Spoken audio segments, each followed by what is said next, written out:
Our sermon today is taken from Deuteronomy chapter 6. Deuteronomy chapter 6. Just setting the context of the book and what we're going about today. We remember that there are three great dimensions to our worship. The first, obviously, is private worship. That's the first sphere of worship. That's us by ourselves. That's when we enter privately into the presence of the Lord and we read His Word and we pray to Him and we sing His praises by ourselves. And we talked about that personal prayer and devotion last week. This week we are now discussing an equally important but sadly neglected sphere of worship. If there's one sphere of worship that's neglected the most in America today, it's this one, and that is family worship. This was not always the case, and it was certainly not God's intention that it would be.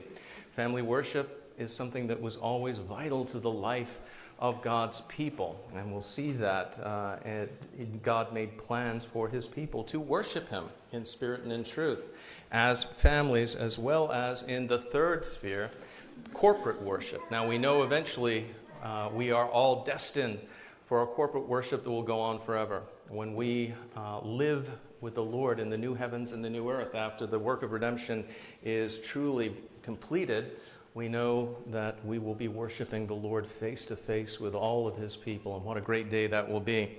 But in the meantime, we practice for that. We practice as we gather here on Sunday, and we learn how to corporately worship.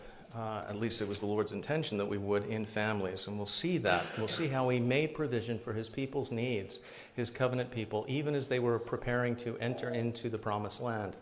We know that as the people of God came up to the Jordan River, they were on the far side of it, about to come into the